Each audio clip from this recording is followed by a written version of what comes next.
50 del día 22 de octubre de 2020. Les informo que el tribunal se encuentra presente en su configuración de origen, esto es la magistrada Chaín vía remota, la magistrada Bugueño en las dependencias del Centro de Justicia, González y Ocampo presencialmente en la sala de juicio.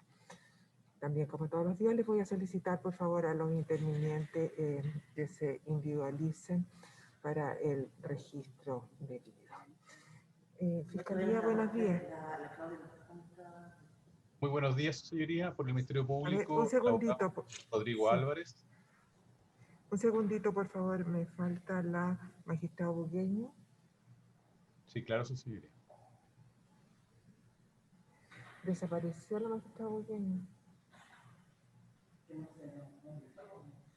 Quizás está en la página 2.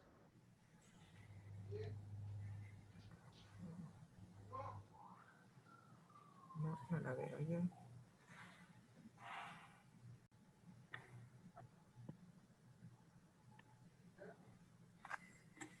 Vamos a ver.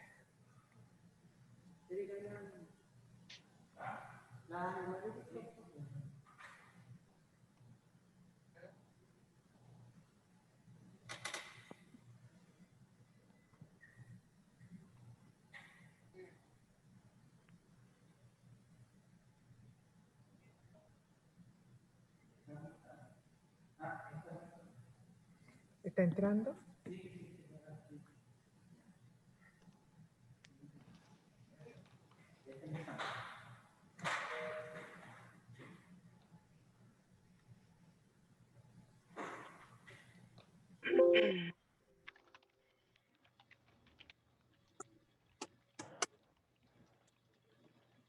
Ahí está ingresando. Ya, bienvenida, Claudia. Es que está lento. Está súper lento el sistema. Ya. Pero ahora, ¿escuchas bien? Sí, buenos días a todos. Ya. Buenos días, perfecto, entonces. Habíamos dejado constancia de la presencia del tribunal. Ahora está también el magistrado Bugueño presente. Y habíamos iniciado entonces el registro de los intervinientes con la Fiscalía. Así es, señoría, por el Ministerio Público, el abogado Rodrigo Álvarez y los fiscales Jimena Chong y Jaime Retamal. Gracias. Buenos días entonces al Consejo de Defensa del Estado. Muy buenos días, señoría, y a todos los intervinientes. Por el Consejo de Defensa del Estado comparecen los abogados Lupi Aguirre Bravo y Fernando Guerra-Vilés, ambos por vía remota. Gracias. Servicio de Impuestos Internos, buenos días. Muy buenos días, señoría. Por el Servicio de Impuestos Internos comparece el abogado Manuel Navarrete. Más tarde se incorporará la abogada Elena Zulia Calderón. Todos por vía remota. Perfecto, gracias. Seguimos con querellante Ciudadano Inteligente y otros. Muy buenos días, señoría. Por Fundación Ciudadano Inteligente, Federación de Pescadores Artesanales de Corral, Sindicato Independiente de Armadores y Pescadores Históricos de Valdivia y Fede Pesca San Juan comparece el abogado Nicolás Acevedo. Gracias. Buenos días, querellante por el señor Hugo Gutiérrez. Señoría, muy buenos días. Por querellante Hugo Gutiérrez Galvez comparece el abogado Felipe San Martín por vía remota. Gracias. Vamos a la defensa entonces. Buenos días, defensa del acusado señor Orbe. Buenos días, señoría. Por don Jaime Ortiz Buchón, abogado Sergio Rodríguez Oro, comparezco por vía remota. Perfecto. Señor Orbe, buenos días, su señoría. Jaime Ortiz presente en la audiencia 250. Gracias. Defensa entonces de la acusada señora Isasi y señor Lobos, en principio, entiendo. Así es, su señoría. Muy buenos días, la abogada María Catalina Torre Nazar, en representación de doña Marta Eliana Isasi Barbiere y don Fernando Lobos Torres. Hago presente que el abogado Cristian Mardones, que es la defensa de doña Marta Isasi, se incorporará más tarde. Perfecto. Y comparezco por vía remota. Perfecto. Señora Isasi, buenos días. Muy buenos días, presidenta. Muy buenos días, magistrada. Muy buenos días a todos. Presente por vía remota. Gracias, señor Lobos. Buenos días. Muy buenos días, magistrado. Raúl Lobos Torres, mediante vía remota. Perfecto, gracias. Buenos días, la defensa de Corpesca S.A. Buenos días, magistrada. En representación de Corpesca S.A. comparecen los abogados Carolina Oreque, Carlos Balbontín y Waldo Baum. Gracias. Nos encontramos entonces en la clausura de la defensa del acusado señor Jaime Orpiz. Puede continuar, señor Rodríguez. Muchas gracias, su señoría. El día de ayer estábamos analizando ya la parte final de lo que es la imputación de delito tributario realizada en contra de mi representado. Y estábamos viendo algunos antecedentes que decían relación con los antecedentes documentales o testimoniales que se produjeron durante el juicio y que en definitiva podían servirnos como criterios orientadores para determinar si es que su conducta, en definitiva, si la entrega de estas 59 boletas de honorarios electrónicas fue realizada para cometer por parte de Corpesca S.A. algún fraude tributario de los incisos primero, segundo y tercero del numeral cuarto del artículo 97 del Código Tributario. Habíamos dicho una serie de antecedentes, habíamos partido porque si era o no razonable la tesis del acusador, y específicamente estábamos explicando una situación que decía relación con una característica, un accidente que podríamos llamar de este contribuyente Corpesca S.A., que es propiamente tal un gran contribuyente. Gran contribuyente además que consta por la evidencia, sino que además consta del documento 54 que hice referencia el día de ayer, que es esta solicitud de rectificación presentada al Servicio de Impuestos Internos, donde esta solicitud es presentada a la Dirección de Grandes Contribuyentes, ¿ya?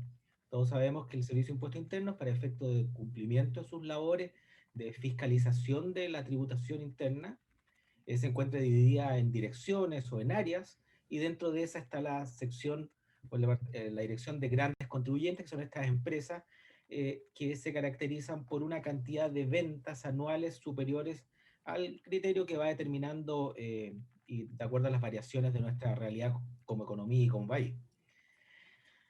Dijimos también, y en relación con los montos de los ingresos del giro, haciendo especial hincapié que son solo las ventas, no son otros ingresos, no del giro, y señalé los montos de las cantidades de millones o miles de millones o millones de millones que eran los que tributaban, en el sentido de que eran las ventas declaradas por Corpesca en los años comerciales 2009 a 2013. Hay otro antecedente, y aquí ya entro a algo que no tocaba el día de ayer, que siempre hemos sostenido tanto en los alegatos de apertura como posteriormente en los dichos de mi representado en su relato libre o espontáneo, fue que sin un documento, sin una boleta de honorario en este caso, no había donación.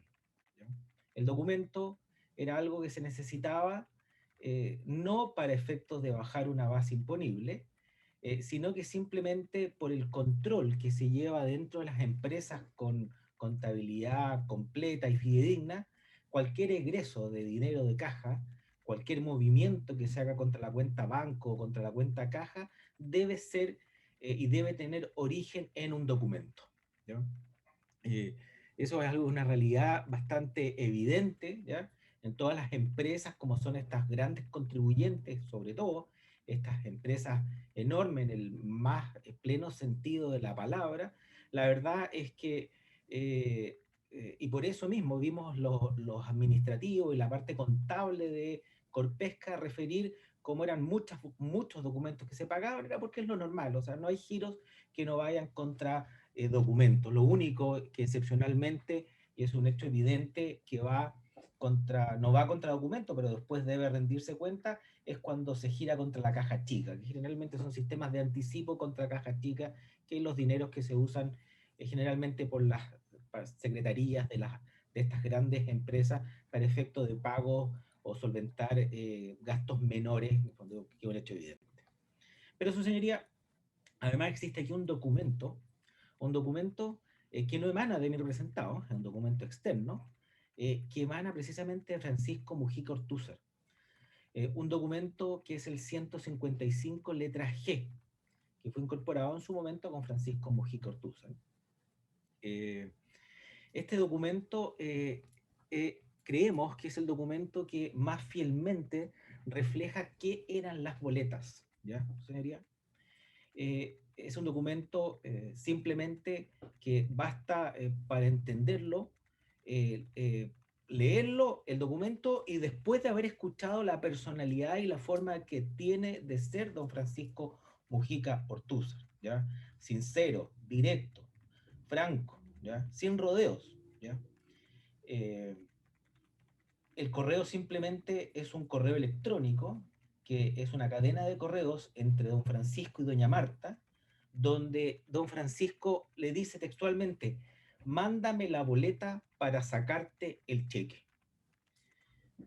Ese correo, en un contexto absolutamente distinto, que es en el contexto del financiamiento de las actividades para los niños, que es la tesis de la defensa de la señora Marta, nosotros creemos que podemos utilizarlo y debe ser considerado al momento de entender qué eran las boletas. Mándame la boleta para sacarte el cheque.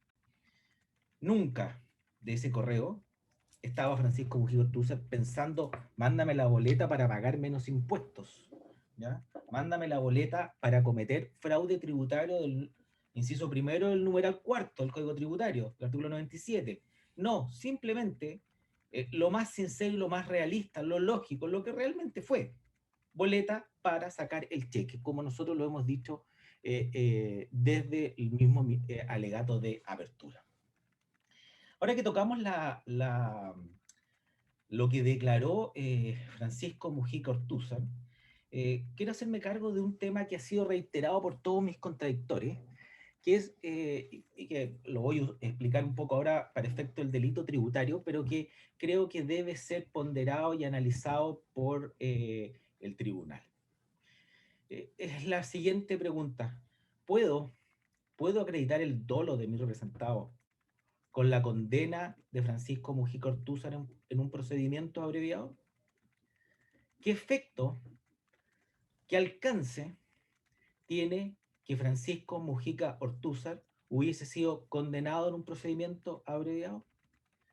Desde luego, para el delito tributario, se nos ha dicho incansablemente que, bueno, el condenado, así se hace referencia siempre al señor Mujica, el condenado Mujica reconoció estos hechos y fue condenado por aplicación de la norma del artículo, me parece que el 99 del Código Tributario, como gerente por el fraude tributario cometido por la empresa.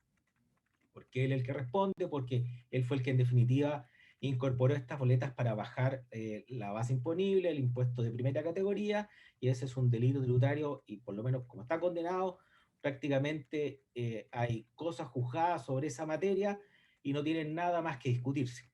A tal punto ha sido llevado esta lógica de que la condena es un hecho cierto y un hecho que produce una especie como de efecto expansivo, ampliado, efecto reflejo en la cosa juzgada, que y para entender el uso que se ha dado a este argumento, cuando se discute o cuando se plantea la responsabilidad penal de la persona jurídica y el hecho base, es decir, el cohecho, ya se da por establecido que hay cohecho. O sea, con lo cual el primer argumento que señalan los acusadores, acá no tiene que acreditarse cohecho. Basta el cohecho que ya está condenado y establecido respecto a Mujica para que el tribunal en este juicio pueda hacer la segunda tributación penal, es decir, a la empresa establecer la responsabilidad penal. A nosotros nos pasa un poco lo mismo, señoría. Ya, o sea, nos dicen, no, es que ya está condenado por fraude tributario Mujica, y por lo tanto todas las alegaciones que pueda hacer que las boletas no estaban destinadas a cometer fraude tributario, en realidad son, como dijo la fiscal, lírica, música, ¿ya? La verdad es que no, su señoría. Nosotros creemos que no es posible hacer ese juego o esa hilación lógica, porque la verdad es que el dolo tiene que ser probado en este juicio, ¿ya? Además que las sentencias producen, obviamente, eso todos lo sabemos, solo efectos para aquellos que son los intervinientes, ¿ya? En esa sentencia, para los acusadores y para el condenado. Jaime Orpiz en ese procedimiento abreviado no fue interviniente, ¿ya? Nada, ¿ya? Por lo tanto, la sentencia no pasa de ser para él un hecho jurídico ajeno, extraño, del cual por ende no pueden sacarse mayores conclusiones. Y desde luego no puede ser utilizada esa sentencia para evitar tener que acreditar lo que es la prueba necesaria, de acuerdo a lo que ha dicho la jurisprudencia y nuestra doctrina, en el delito tributario, es que el acusador tiene que probar el dolo directo, maliciosamente para que cometiera fraude tributario. Además que salta una primera interrogante, su señoría. ¿Qué es lo que se encuentra acreditado respecto de esa condena? ¿Se encuentra acreditado cada uno de los extremos de la acusación de don Jaime Orpiz Fuchón? ¿Sabemos si al señor Mujica se le condenó por 59 boletas? ¿O se le condenó por 78? ¿O por 81? ¿O por 83? Que son las boletas que, como me referí el primer día, son aquellas que son materia de la 59 de la liquidación, la 78 de la acusación, la 81 del cohecho y la 83 del peritaje del señor Valdés. La verdad, su señoría, es que la sentencia como tal, como documento, no fue incorporada al juicio. No se leyó la sentencia. No conocemos los detalles de la acusación del señor Mujica y por lo tanto tampoco conocemos qué fueron los hechos que él aceptó. Tampoco conocemos cuáles fueron las alegaciones, ¿ya? Y solo hemos conocido unas referencias genéricas de que fue condenado. Sabemos que se le condenó. Ese es un hecho que no podemos negar porque Mujica lo reconoció. Dijo, yo fui condenado y estoy cumpliendo pena. De hecho, hubo toda una discusión, en su momento el tribunal se recordará si podía o no declarar por ser imputado o testigo, entonces discusión que se resolvió en su momento respecto de varios coimputados condenados en la causa. Creemos también, su señoría, que, y aquí viene un argumento reiterado también por los acusadores, que no le quita ni le pone nada quién hubiese sido el abogado de Mujica. Si era un postulante en práctica o era un abogado penalista con postdoctorado, en el fondo, no cambia en nada. No sabemos qué es lo que don Francisco Mujica Ortúzar, cuáles hechos fueron los que aceptó para efecto renunciar a su derecho a juicio oral y ir a este procedimiento abreviado. Y por último, su señoría, un argumento que parece bastante razonable. ¿Puede ese antecedente, la mera sentencia en un procedimiento abreviado, sin saber mayores detalles, forzar o determinar en algún sentido al tribunal? A nuestro juicio, en ningún caso, su señoría. Como defensa, como abogado litigante, luego de 15 años, me parece que son 15 años, de práctica en el nuevo sistema, todos sabemos que los procedimientos abreviados ni siquiera son un precedente. ¿Ya? ¿Por qué? Porque el procedimiento abreviado es parte de una institución mayor de que lo que es la justicia negociada.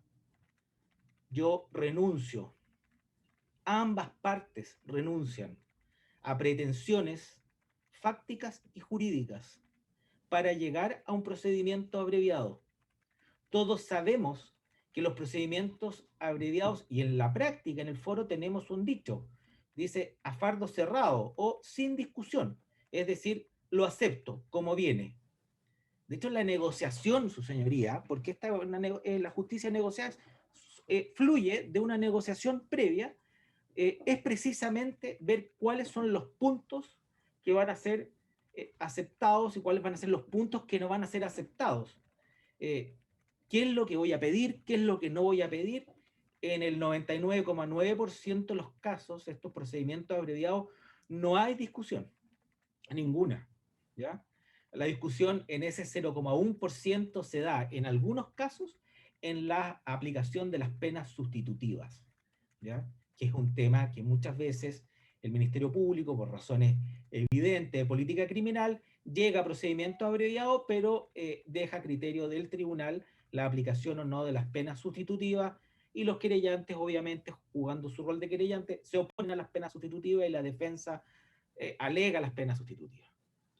Pero reitero, su señoría, no puede y no agrega nada que es quien haya sido su abogado. El señor Bofill es, a mi juicio, un muy buen abogado, pero eso no agrega nada, que estamos en absoluta oscuridad acerca de cuáles son los hechos concretos respecto a los cuales fue condenado el señor Mujica. Y probar eso no es labor de la defensa. O sea, si el Ministerio Público quería utilizar esa sentencia como un antecedente para fundar o para orientar la decisión del tribunal en algún sentido, debió necesariamente, porque tenía los medios procesales correspondientes, haber hecho todo lo posible, al menos porque ese documento se hubiese incorporado a la prueba que fue leída en el tribunal.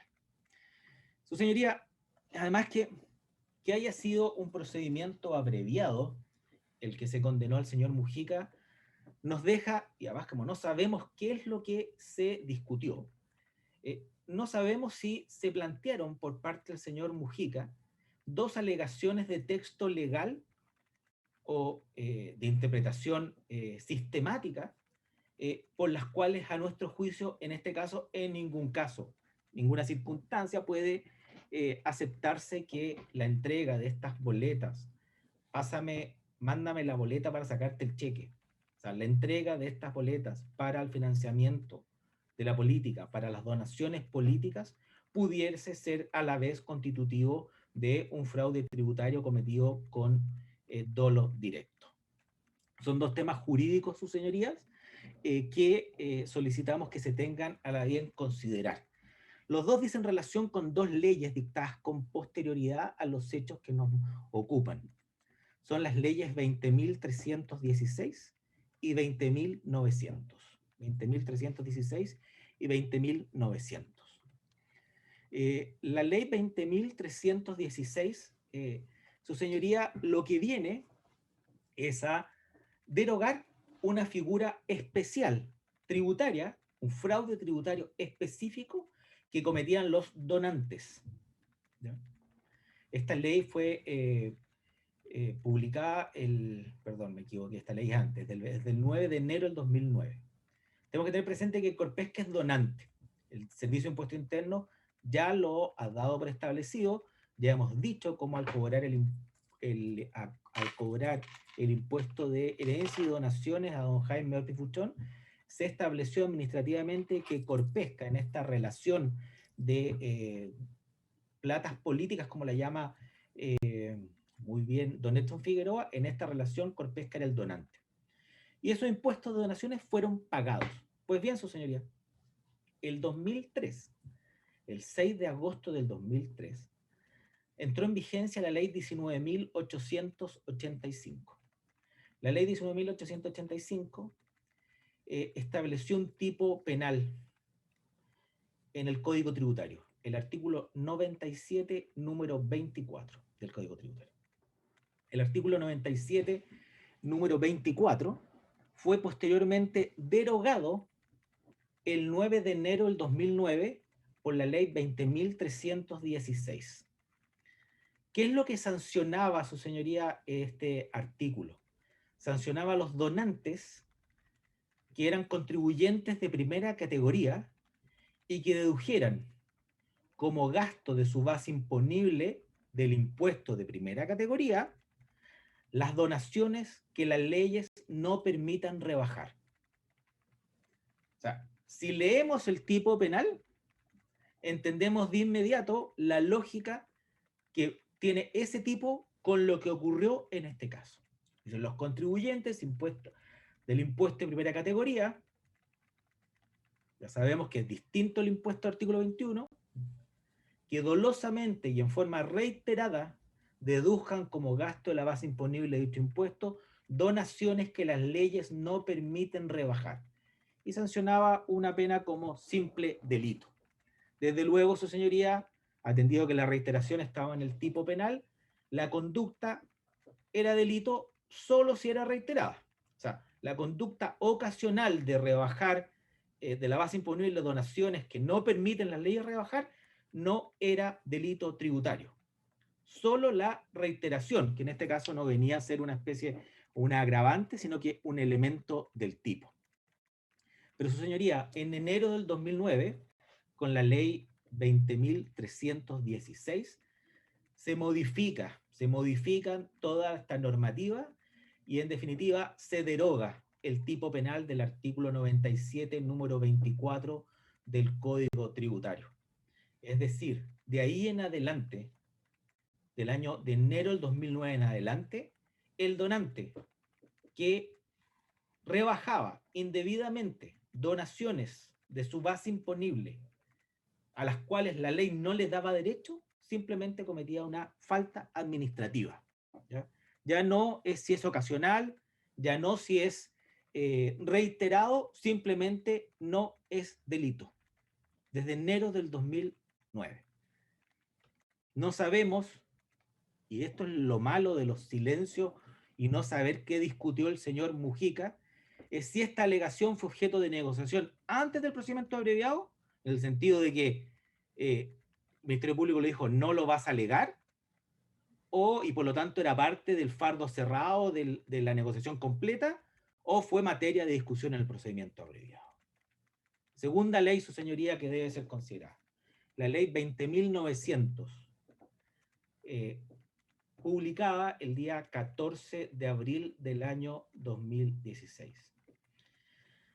Ustedes recordarán, su señoría, que en el voto de minoría del desafuero del señor Moreira, el ministro Crisóstomo ya había referido en cuanto a su fundamentación en esta prevención adicional dentro de los votos de minoría, decía, ahora bien, por cierto, habrá que concordarse que la forma de obtener el financiamiento electoral fuera del marco regulatorio para el efecto, si bien irregular y posiblemente en materia de otras infracciones tributarias por no declaración de ingresos, no fue sino hasta la dictación de la ley 20.900 del 14 de abril del 2016 que tipificaron figuras penales como la del artículo 27 bis de la ley en cuestión. Y después dice, por eso mismo no hay que dar lugar al desafuero, que es su opinión. Su señoría, la ley 20.900 se denomina Ley para el Fortalecimiento y Transparencia de la Democracia. Esta ley fue la que estableció un cambio radical en lo que es el sistema de financiamiento de la política. Desde luego prohibió que las empresas hicieran aportes, ¿ya? Y reguló de mejor manera y de forma más acabada lo que es la pre-campaña y la campaña, y también los precandidatos, que eran los que hacían pre-campaña, y también adicionalmente reguló el aporte público a lo que es la actividad a la eleccionaria. El artículo 27 bis de la norma, en el inciso primero, señala, su señoría, dice, el que otorgue u obtenga, es decir, tipo abierto, pero se refiere a donante y donatario, el que otorgue, donante, o el que obtenga, donatario, aportes para candidaturas o partidos políticos de aquellos regulados por la ley 18.603, cuyo monto excediere de un 40% lo permitido por la ley, sea de manera individual o en conjunto de los aportes permitidos, y establece la pena para un simple delito. Este tipo penal se ha denominado como la obtención indebida de aportes electorales, sujeto activo común, delito común. La historia de la ley, su señoría, no busca y no deja ninguna duda quiénes son los sujetos que son materia de esta sanción penal, porque en la historia de la ley inicialmente se quería incluir al candidato, al administrador electoral y al administrador general electoral, ¿ya? Es decir, a todos los que intervienen en el manejo de los recursos de una candidatura, tanto como candidato como partido político, pero esa indicación fue rechazada, ¿ya? Se quedó de acuerdo a la redacción abierta, para que el que obtiene o para aquel que otorga. Los verbos rectores son esos mismos, ¿ya? Otorgar, conceder algo que se pide, obtener, alcanzar o conseguir lograr algo que se solicita o pretende. La historia de la ley deja claro que la forma en que se obtiene se realiza esta obtención y este otorgamiento del aporte es absolutamente irrelevante, ¿ya? Originalmente, la ley establecía que debían ser unos procedimientos contrarios a las leyes 19.884 y 18.603, ¿ya? Son en general las que regulan la actividad política, y esa moción o esa indicación también fue rechazada y quedó como hemos leído el tipo penal del artículo 27 bis. En cuanto a la naturaleza del aporte, no se distingue si el aporte es público o privado, ¿ya? Doña Angélica Torres Figueroa, entiendo que funcionaria del Ministerio Público, en la revista jurídica del Ministerio Público, número 68 de diciembre del 2016, tiene un trabajo que se denomina Los tipos penales creados por la ley 20.900 para el fortalecimiento de la democracia. Ella sostiene, fundada en la posición que le habría comunicado don Héctor Hernández, que solamente se trata de financiamiento privado, ¿ya?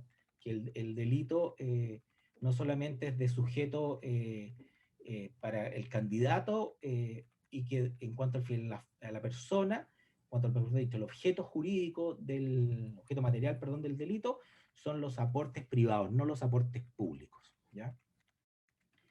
En cuanto al monto, nos señala doña Angélica Torres, dice que hay que distinguir, ¿no? Habrá que determinar si estos aportes privados superan o no superan el 40%, ¿ya? Si no superan el 40%, es simplemente una falta administrativa. Si supera el 40%, es un delito, ¿ya? Delito, simple delito, no crimen. Creemos, su señoría, y ya volviendo a la lógica del ministro Crisóstomo, que es absolutamente correcta. Convendremos, esa fue la expresión que usó el ministro, convendremos, o sea, de aquí para adelante, es algo básico, algo no para atrás, en fondo. Como todo penalista, sabemos que la ley penal y los tipos rigen para adelante, ¿ya? Este intento, su señoría, este intento de criminalizar el financiamiento privado de la política, creemos que, y con bastante con responsabilidad lo digo, yo creo que fue un abuso y un desvío para fines políticos realizado por ciertos personeros con poder de decisión en el Servicio de Impuestos Internos, ¿ya? Esa política o decisión de criminalizar vía fraude tributario del 97.4, inciso final, que podríamos llamar cuasi abuso del sistema penal, creemos que con la dictación de la ley 20.900 del 14 de abril de 2016, simplemente están destinadas a un total y absoluto fracaso, como ha ocurrido hasta ahora, salvo en aquellos pocos casos excepcionales en que las personas, por diversas razones, aceptan ir a un procedimiento abreviado y no a un juicio oral. Por último, su señoría, ya para terminar lo que es el delito tributario, reiterar en que el Servicio de Impuestos Internos, en su alocución que ha hecho don Manuel, reconoció expresamente que la facilitación, es decir, que la entrega de las boletas de los emisores o contribuyentes Felipe Rojas y Lucía Montenegro no fue realizada por Jaime Orpiz, fue realizada por el propio Felipe Rojas Andrade, ¿ya? En la audiencia del 16 de octubre lo señaló expresamente, no me reiteraré porque esto ya lo hice presente en las audiencias pasadas tratando de este punto.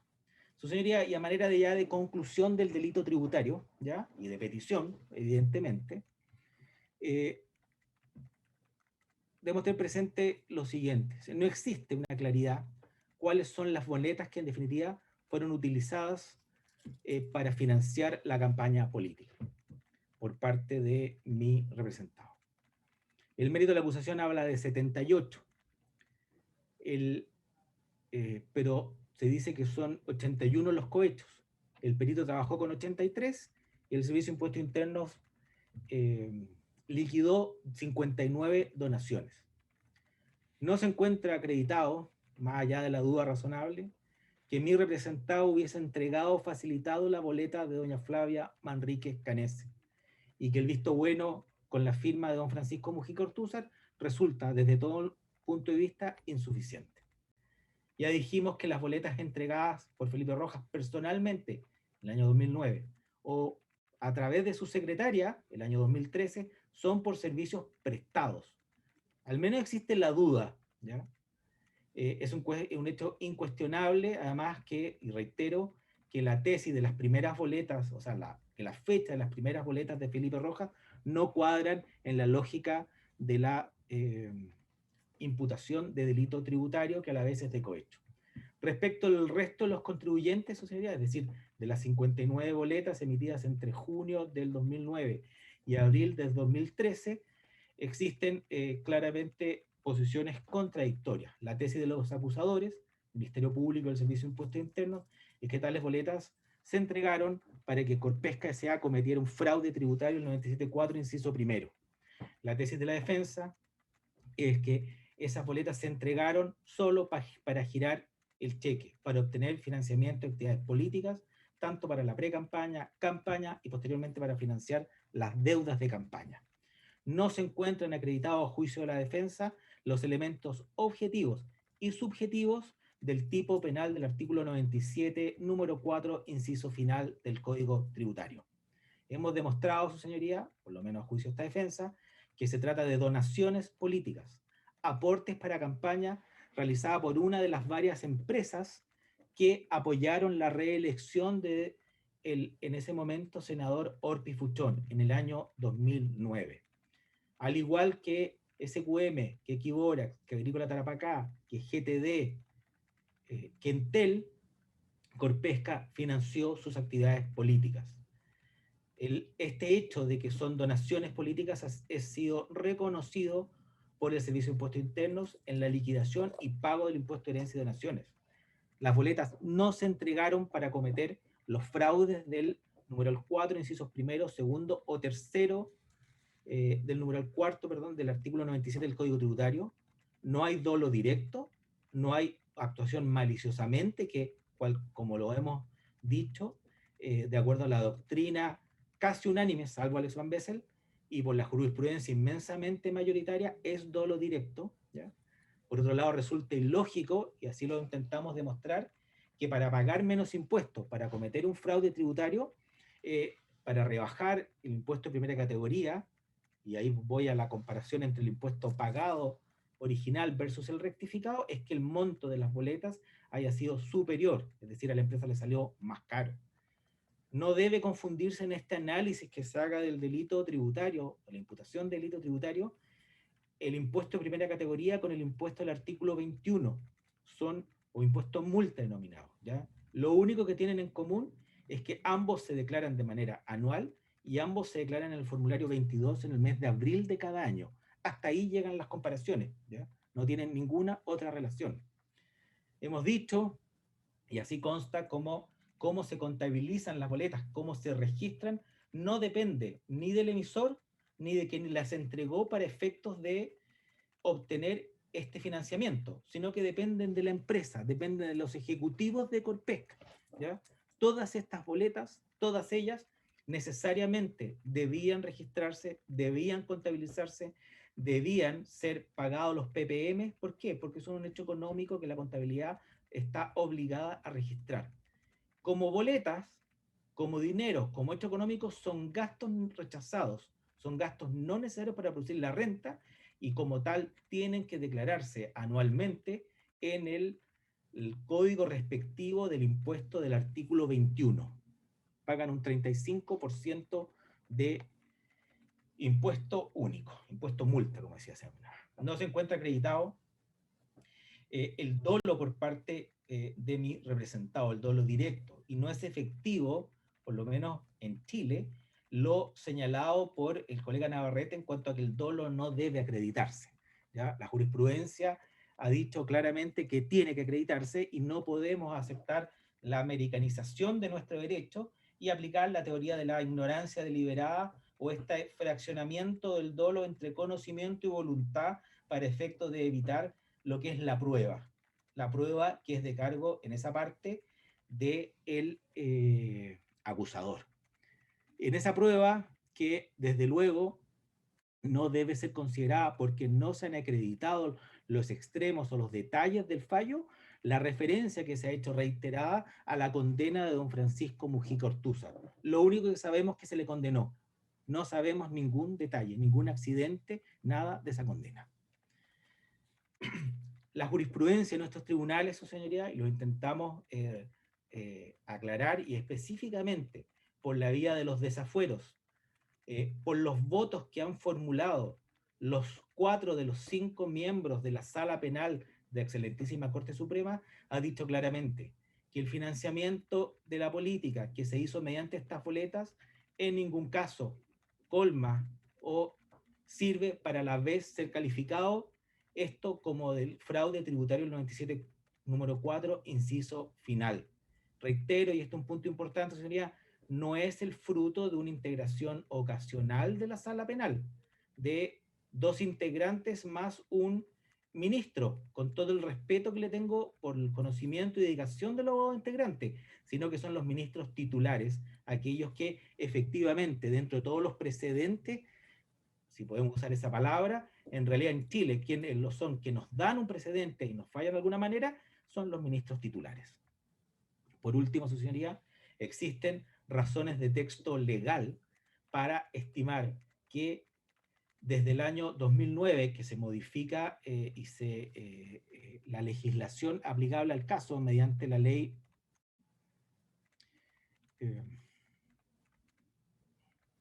20.316 y posteriormente mediante la ley 20.900, queda en evidencia, su señoría, que estas conductas, desde el punto de vista ya sistemático del análisis del tipo penal, en ningún caso pueden ser constitutivas de este fraude tributario, porque inclusive había un delito especial o propio de la legislación tributaria que lo sancionaba cuando la conducta era reiterada, ¿ya? Solamente en esa circunstancia, ¿ya? Hoy día no existe ese tipo penal y la verdad es que no podemos, por una especie de analogía, tratar de revivirlo aplicando el 97.4 inciso final. Y por último, su señoría, reitero el reconocimiento que ha hecho el Servicio de Impuesto Interno de que don Jaime Frebuchón no facilitó las boletas de los señores Rojas y Montenegro. Por todas estas razones, su señoría, y respecto al delito tributario, que es el primer capítulo que nos hemos hecho cargo, solicito que se absuelva a mi representado completa e íntegramente de toda la acusación por este delito.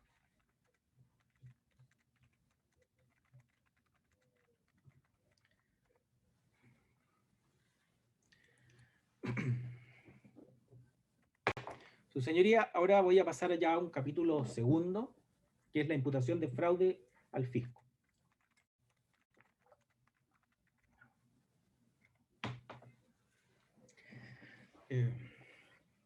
La imputación de fraude al fisco, su señoría, es... debemos partir señalando claramente que, y eso es un hecho evidente, es el hecho más grave que se le ha imputado a mi representado. El hecho que tiene la mayor penalidad, pero extrañamente creemos que es el hecho que menos importancia ha tenido en el juicio. Es un hecho que en realidad parece como el agregado o como un accidente o como el acompañamiento del delito de cohecho. ¿Ya? O sea, yo entiendo y comprendo que desde el punto de vista ético, desde el punto de vista político, se puede estimar que es más grave un cohecho que un fraude al fisco. Pero no puedo olvidar como abogado que la imputación más grave, porque tiene asociada la mayor pena, es el delito de fraude al fisco. Se está solicitando a mi representado respecto de este hecho la imposición de una pena de 12 años de presidio mayor en su grado medio. ¿Ya? Por lo tanto, su señoría, desde luego, creemos que la importancia que debe darse a este punto debe ser del mismo medida que fue el reconocimiento que hizo mi representado. Es el hecho más grave, no obstante que es el hecho más grave y que está sometido a la mayor eventual sanción, fue reconocido. Tal cual como ya lo había referido en sus declaraciones ante el Ministerio Público, de lo cual nos dio largamente cuenta don Edson Figueroa. Don Jaime Orpiz Buchón en su relato espontáneo lo reconoce, y lo reconoce en estrado, en el banquillo mejor dicho, y dice: sin daño o entorpecimiento al servicio público, apliqué a usos propios ajenos los caudales o efectos puestos a mi cargo. Vamos más adelante a hacer referencia a la calificación jurídica de estos hechos, pero en cuanto a los hechos, en cuanto al fundamento fáctico, no quiero reiterar, o no quiero dejar de reiterar, su señoría, la petición que se considere en línea, como fue mi exposición el primer día, de que su declaración, y en este caso su colaboración, debe ser cualificada. ¿Por qué? Porque reconoció el hecho más grave. Respecto a Carolina Gacitúa, reconoció que hubo pagos mayores a los acordados con ella. Respecto de la señora Molina, reconoció que hubo pagos mayores a los acordados con ella. Respecto de la señora Lorena Lara, reconoció que nunca le prestó servicios. ¿Ya? Respecto al señor Javier Jara, en la parte de la acusación, efectivamente reconoció que le prestó otro tiempo servicio y que no le había prestado servicios. Y también en el caso de don Mario Candia. ¿Ya? Reitero acá, no hubo una simulación de colaboración, no hubo una aparentar guardar o renunciar al derecho a guardar silencio. Hubo derechamente un reconocimiento de aspectos concretos, detallados y útiles para lo que es la resolución del conflicto jurídico o de la imputación penal, que es la que debe resolver el tribunal. La gran discusión, su señoría, y evidentemente eso es algo que todos los intervinientes que tenemos algo que ver con este capítulo de la acusación entendemos, es una discusión de calificación jurídica. Para los acusadores, se trata de un fraude al fisco del artículo 239 del Código Penal. Para la defensa, se trata de una malversación de caudales públicos de los artículos 233 y 235 del Código Penal. Un primer acercamiento, su señoría, que podemos tener a ambas figuras penales dice relación, y para entender en línea con lo que refería de la gravedad, es que aquí se produce algo bastante sui generis, porque la pena de la malversación sin reintegro, lo que la doctrina más adelante me referiré como malversación bajo la forma de sustracción permanente, tiene una pena mayor al fraude al fisco, ¿ya? Al menos en su techo. El piso es igual al fraude al fisco, pero la pena de la malversación sin reintegro del artículo 233, los grados, en el fondo el marco penal, es más gravoso para mi representado. Nosotros sostenemos, y eso es lo que intentaremos explicar que hemos acreditado durante el juicio, que acá se trata de una malversación y no un fraude, y que esa malversación fue con reintegro y sin daño o entorpecimiento al servicio público. Es una malversación del artículo 235 del Código Penal, lo que tradicionalmente se llama peculado. Entre malversación y fraude al fisco, su señoría, y para de inmediato ir descartando las materias que no son objeto de discusión, ninguno de los intervinientes atingentes a esta discusión discute que se trate de un funcionario público. Las alegaciones acerca de una posible comunicación o no de este título será más bien para el señor Lobos, pero no para mi representado, ¿ya? Y tampoco nadie discute que se trata de caudales o efectos públicos, ¿ya? Que los dineros que fueron utilizados para fines propios o ajenos son dineros del erario público, ¿ya? Estos dos puntos, su señoría, no son materia de discusión, ¿ya?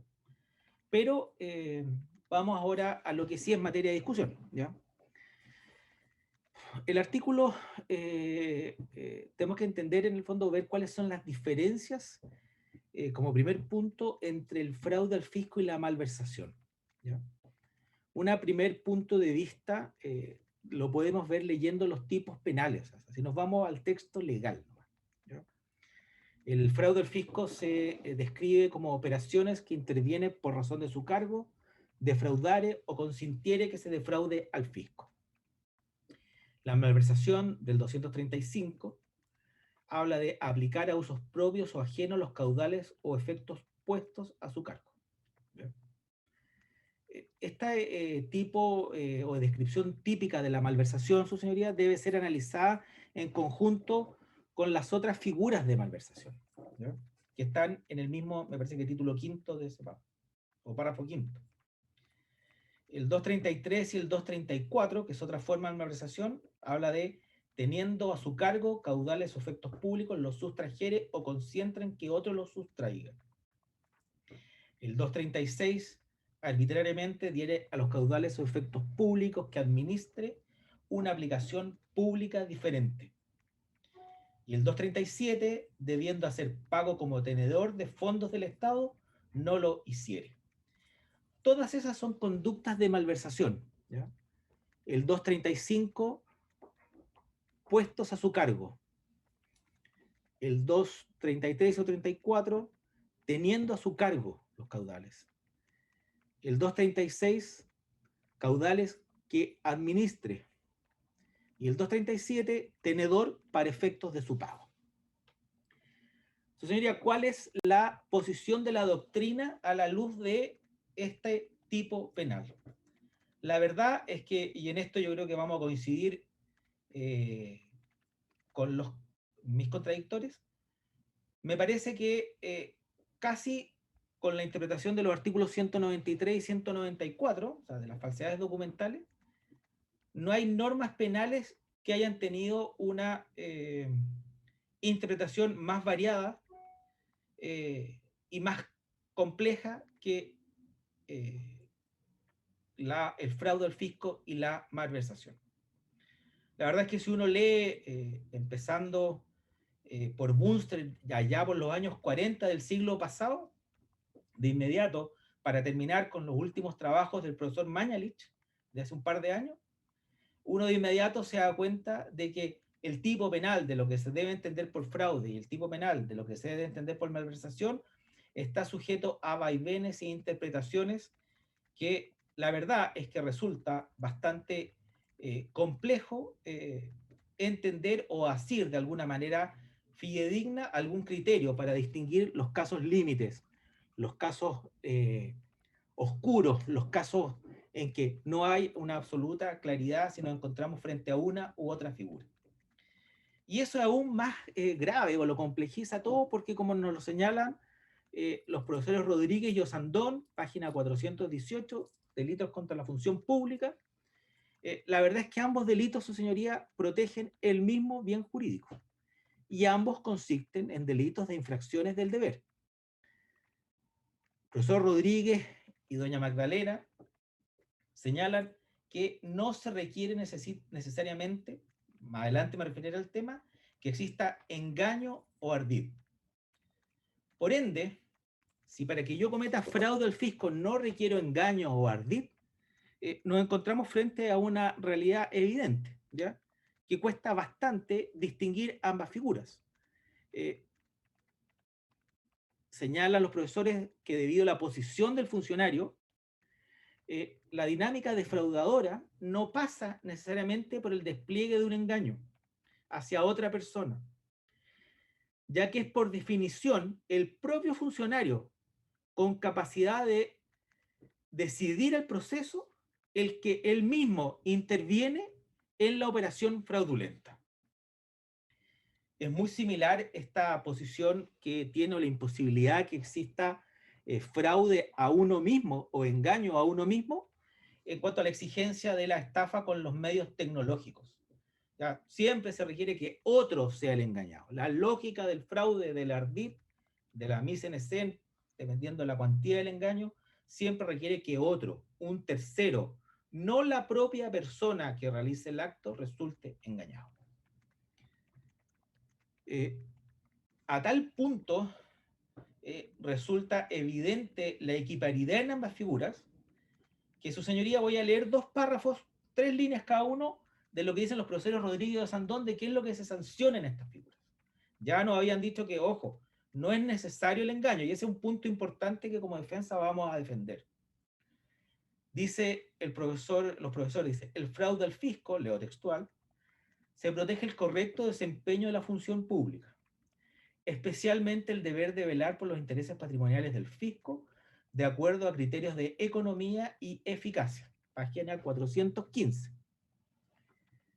Después en la página, o anteriormente en la página 388, acerca de la malversación, nos señala, es ampliamente mayoritaria la posición que plantea como objetos de tutela de este delito la afectación de la administración pública en su aspecto funcional, materializado en la correcta gestión del patrimonio público. El sustento de esta faceta a nivel constitucional es el buen desempeño de la función pública, el principio de eficacia de la actividad administrativa. Señoría, palabras más o palabras menos, si leemos las páginas 388 y 415 del libro, no podemos sino llegar a la misma conclusión. En definitiva, por lo tanto, lo que se protege es lo mismo. Criterios de economía, de eficacia, función pública, aspecto funcional, en cuanto y materializado específicamente en la correcta gestión del patrimonio público. Aquí ya los profesores nos empiezan a centrar una diferencia que hay entre el fraude y la malversación.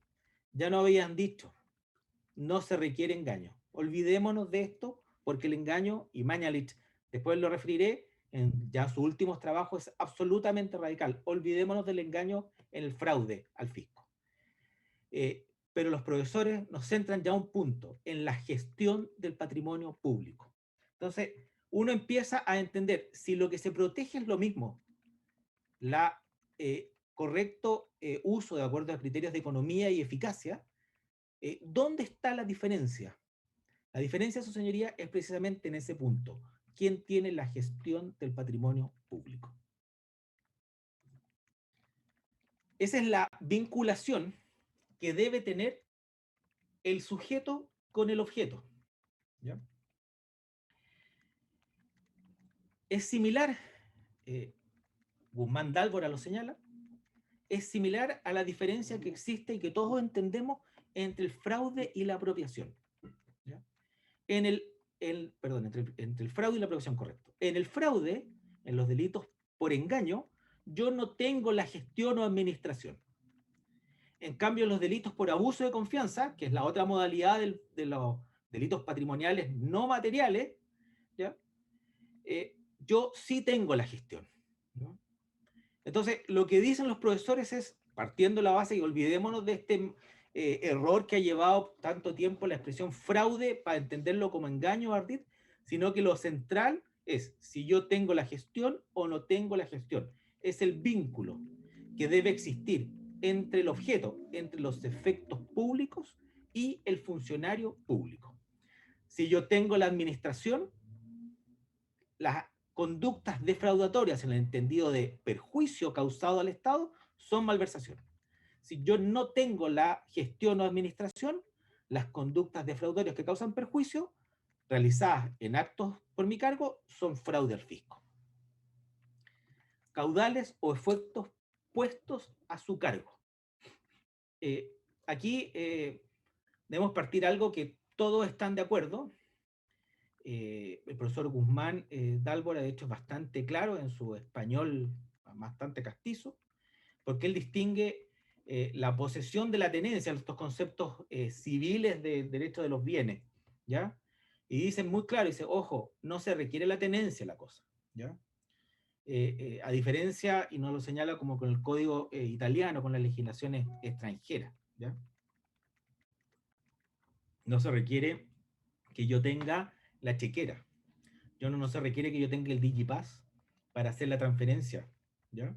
No es la tenencia la relación que marca cuando los fondos o los caudales están puestos a su cargo, ¿ya?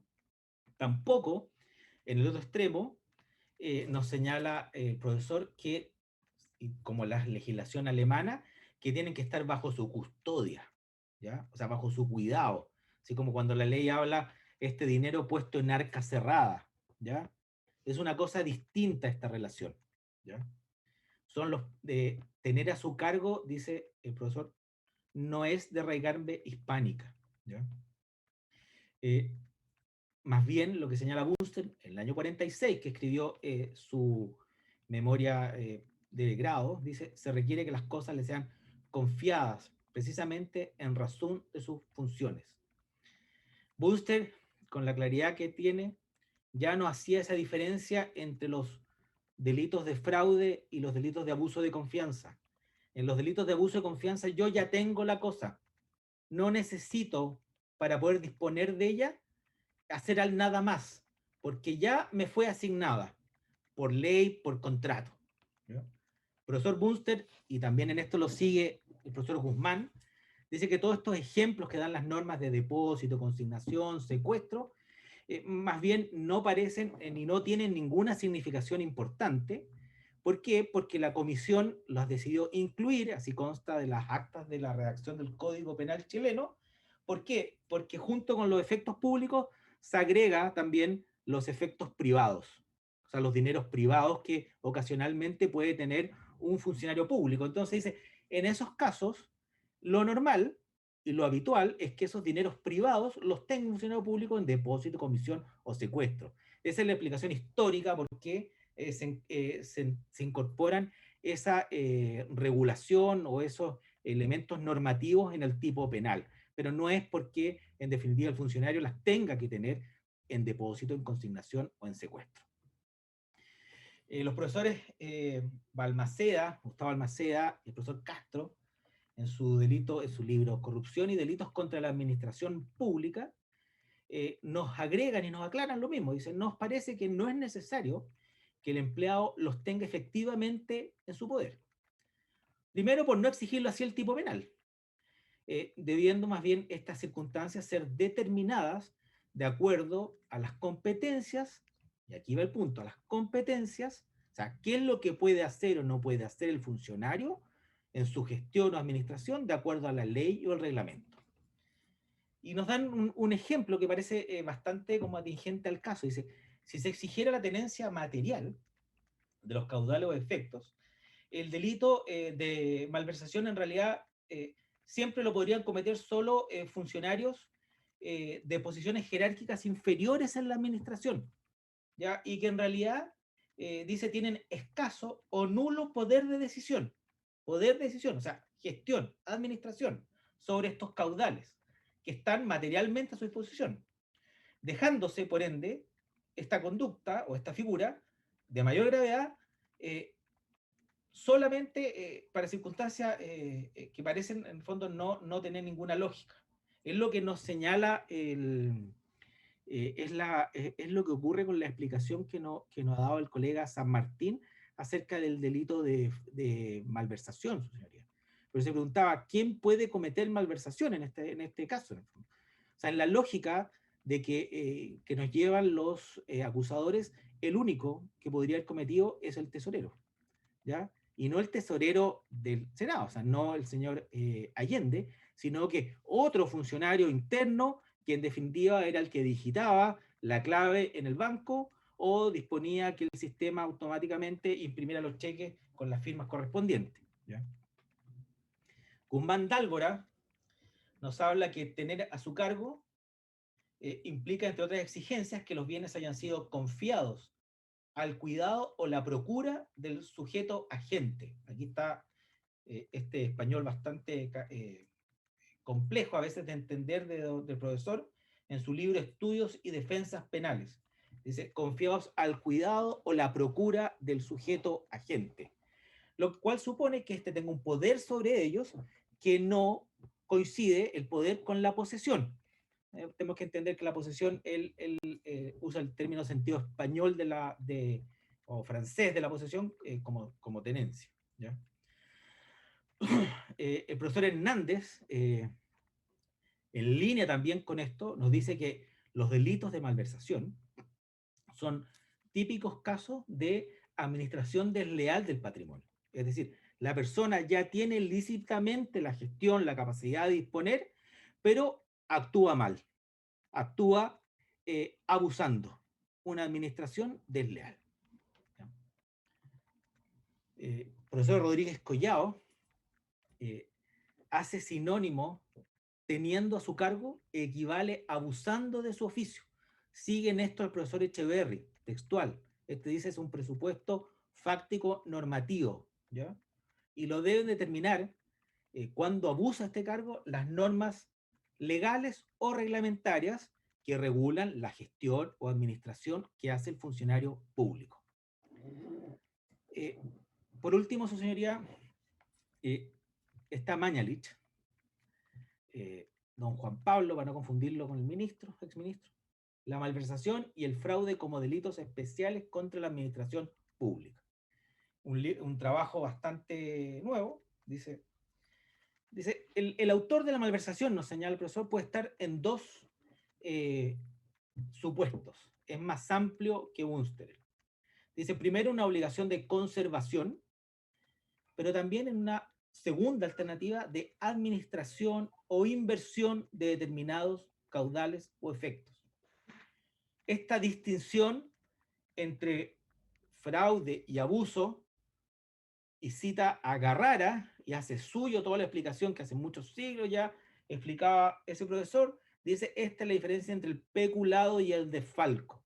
¿Ya? En el desfalco no tengo la administración o inversión, en cambio, en el peculado sí la tengo la gestión.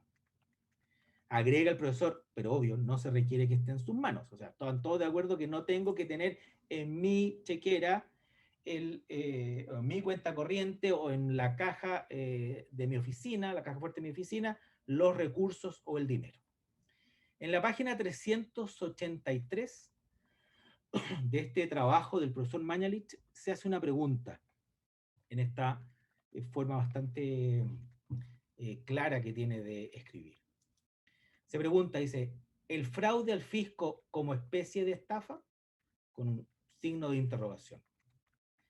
Y señala el profesor, y leo dos párrafos. Dice, el problema capital al que se ve enfrentada semejante interpretación radica en la comprensión del fraude al fisco como una forma de estafa, vuelve prácticamente imposible dar cuenta de la exigencia típica de que la defraudación sea efectuada por un funcionario que interviene en la respectiva operación en razón de su cargo.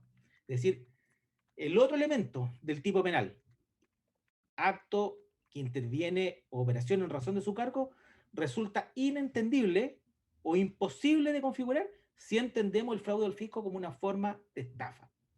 La posición del funcionario que interviene en una determinada operación en razón de su cargo se identifica con la posición del autor.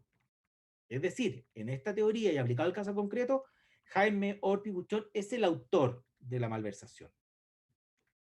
Pero si pedimos que sea estafa, él mismo a la vez tendría que ser el engañado, porque él es el que tiene el poder de gestión o administración. Entonces lo agrega muy bien y lo dice el profesor Mañalich, dice, Si ese autor, ese funcionario que interviene es el autor, el problema es que esa posición no tiene que estar ocupada por el autor, sino tiene que estar ocupada por aquel sujeto que es el sujeto pasivo del engaño, por aquel que sufre el error. Esa incongruencia, es más, el profesor trata de explicar la teoría recurriendo a la estafa triangular y tampoco le encuentra explicación. O sea, no calza en la lógica del fraude esta exigencia que exista un engaño. En la página 386, su señoría, de su libro, es lapidario. Bajo la comprensión del fraude al fisco como una forma específica de administración desleal, es enteramente irrelevante que en determinados casos el funcionario que en razón de su cargo interviene en una operación que compromete el patrimonio público pueda valerse de una maniobra constitutiva de engaño. Ello es completamente accidental e irrelevante. Agrega, si se acepta que la tipificación del fraude al fisco exige nada parecido a un engaño, entonces ha de aceptarse que el fraude al fisco jamás puede constituir una estafa. El profesor Mañalich es clarísimo. ¿Ya? Dice, no es compatible el fraude al fisco con la interpretación tradicional que se ha tenido de que habría un engaño. Es increíble cómo esta posición del profesor Mañalich toma las explicaciones del peculado del profesor Carrara, de siglos antes. Y ya el profesor Bunster, como decía en el año 48, en la malversación de caudales públicos, ya había anticipado la misma solución.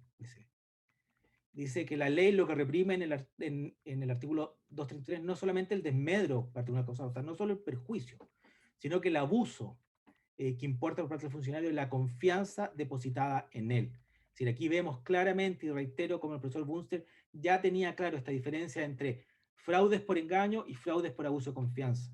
¿Ya? La diferencia entre uno y otro es quién tiene la administración. Esta exigencia de tener puestos a su cargo los dineros, dice, es expresiva de una relación que vincula al empleado con los fondos que tiene a su cargo. La expresión a su cargo, agrega, prácticamente equivale a la expresión que administre. Vinculación, agrega y reitera, que debe existir entre el funcionario y los caudales. Y explica, dice, todas estas otras expresiones, depósito, consignación, todos estos elementos normativos, secuestro, solo se prestan a confusiones de la expresión o lo que debe entenderse a su cargo. ¿Ya? Es para percibir, recaudar, cobrar, custodiar, conservar, administrar e invertir los bienes. Ese, termina diciendo el profesor Bunster, ese ha sido el espíritu de la ley. Su señoría, por ende, ¿qué es lo que debemos analizar para efectos de determinar si nos encontramos frente a un fraude o una malversación? Ya dijimos que no era que era funcionario, ya dijimos no, que no era que eran fondos públicos, sino que solamente tenemos que determinar quién tiene la administración de los recursos. Si Jaime Ortiz Buchón no tenía la administración, se podrá catalogar como fraude al fisco. Si tenía la administración, se debe catalogar como malversación de caudales públicos. Y cualquier circunstancia ajena a esa administración, cualquier conducta que pueda ser calificada de engaño, resulta absolutamente irrelevante. No solamente va en contra, como dice el profesor Mañalich, de la lógica del tipo penal, sino que no debe ser considerada. Y aquí, su señoría, y lo que es claramente un ejemplo de lo que dije el primer día, de la posibilidad que ciertos tipos penales sean interpretados de manera distinta, inclusive por el mismo interviniente, en épocas distintas, me debo hacer cargo de un punto señalado por el Consejo de Defensa del Estado, haciendo referencia a lo que expuse en el alegato de apertura. Porque esta discusión de calificación, evidentemente, eso sería, viene de mucho antes, ¿ya? El problema es que nunca se conoció, porque la verdad es que siempre o no se resolvió este tema, porque siempre como que el juicio siempre era de cohecho, lo más importante era el cohecho y toda la prueba. Yo creo que estuvimos 10 meses analizando cohecho y con suerte 10 días analizando fraude al fisco. La querella de octubre del año 2015 del Consejo de Defensa del Estado le reconoce expresamente a mi representado el rol de administrador. Tengo que tener presente, y este es un hecho de la causa, que aquí hay dos épocas en la gestión de estos fondos públicos. Antes de que se creara la Comisión Regulatoria de las Asignaciones Parlamentarias, o la CRAP, y antes, o sea, antes o después.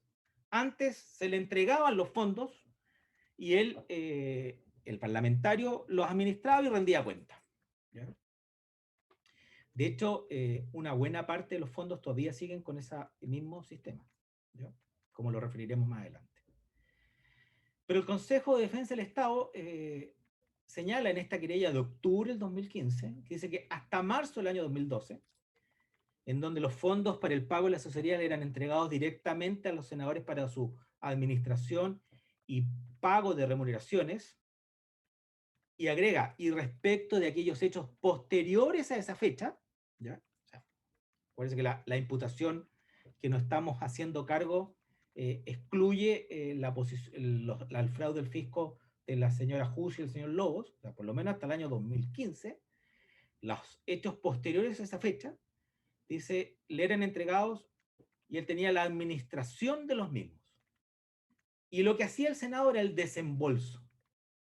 Desembolso que era consecuencia de una petición. Por lo tanto, dice, la administración de cada cuota, de cada parte, le era asignada a cada honorable. Es decir, cada parlamentario tiene asignada una cuota, una parte de ese total, y él lo administra. El título de detentación de los caudales, aquí dice, ya estoy leyendo textual la querella, dice, resulta relevante jurídico penalmente. Especialmente, y se hace cargo un tema, dice, porque son dineros fungibles, porque son bienes fungibles. ¿Por qué? Porque dice que la administración que tiene el honorable permite la disponibilidad. Disponibilidad que pone entre paréntesis la sustracción. Es indudable, termina, dice, que los fondos por concepto de honorarios a asesores personales son administrados por el querellado, quien en definitiva decide cuánto y a quién se le debe pagar. Esa es la posición de un interviniente en este juicio. Hay un cambio, hay una querella presentada en enero del 2016, en que el interviniente asume otra calificación jurídica y dice, no, ahora es fraude al fisco, ¿ya? Pero, su señoría, el primer punto que debemos ver, no se cambia la descripción de los hechos, ¿ya? El querellado, en el ejercicio de su cargo, sustrajo fondos fiscales que le eran entregados para efecto de contratar personal asesor a su cargo, apropiándose directamente de los honorarios que pagaban sus asesores y personal contratado. Los mismos hechos, esta vez, son catalogados como fraude al fisco y no como malversación de caudales públicos. Su señoría, acá también tengo que hacerme cargo de un punto, porque yo creo que dentro de todo los alegatos que hemos escuchado de los intervinientes, esto fue uno de los casos de la falacia más evidente de todas las que podemos haber escuchado, que es aquella que se describe por la doctrina como el muñeco de paja. Es cuando un litigante quiere destruir la posición o atacar la posición contraria, entonces levanta una posición que él no dijo, pero que es débil. Por eso se le llama muñeco de paja, para después destruirla, ¿ya? Entonces aparece en esa lógica argumentativa destruyendo una posición que no dijo el contradictor, ¿ya? Eso fue lo que pasó acá, su señoría. O sea, se nos dijo que nosotros habríamos en otras audiencias sostenido que esto era por una decisión política, un cambio, porque se había producido el reintegro.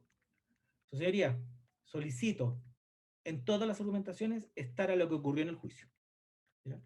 Los argumentos de la defensa son solo aquellos que hemos formulado en el alegato de apertura, que luego reiteró y explicitó jurídica y sobre todo fácticamente mi representado en su declaración libre y espontánea, y los que ahora nosotros referimos en los alegatos de clausura. Pero solicito que se tenga cuidado en esto porque no hemos sostenido en estas instancias que el cambio del Consejo de Defensa del Estado se deba a alguna razón ganancial o práctica. Pero este argumento, este muñeco de paja, no debe hacernos olvidar lo central. Hay un cambio en la posición de un interviniente. Señoría, esto es igual que la modificación de una demanda. Yo la puedo hacer, ni un problema, pero debo aceptar las consecuencias. No puedo borrar lo que dije, ¿ya? Y lo que dije está ahí. Está en el papel, un documento público, en los sistemas públicos de esta misma causa. Y además, debo agregar, para hacerme cargo un poco de la explicación que dio doña Lupi de por qué se había cambiado, es que ahora sabemos, porque teníamos mejores antecedentes. Su señoría, la asesora Gacitúa declaró en la carpeta de investigación en julio, agosto y septiembre de 2015, antes de la primera querella. Jara en septiembre de 2015, antes de la primera querella. Lara en agosto del 2015, antes de la primera querella. Molina en mayo del 2015, antes de la primera querella. Todas declaraciones en que se reconocen los hechos. Todas declaraciones que luego no fueron variadas un ápice. Todas declaraciones que luego, bajo juramento, se reiteraron en el juicio. Los mismos antecedentes. Nada nuevo ocurrió con posterioridad que justifique este cambio. No es efectivo, por lo tanto, a nuestro juicio, salvo que desconozcamos algún hecho, o tenga el Consejo de Defensa del Estado una apreciación distinta, no es efectivo de que cambian la posición jurídica porque ahora tienen un conocimiento probatorio mejor de los hechos imputados. No hay que olvidar un órgano colegiado compuesto por calificados abogados dedicados a la litigación penal en protección de los intereses del fisco, llegan a una conclusión, teniendo a la vista todos los antecedentes, que esto es malversación y que Jaime Otis Buchón tenía la administración de los recursos. Vamos a hacer el receso de media mañana, son las 10:30 horas. Volvemos a las 11 horas. Muchas gracias. Buenas tardes.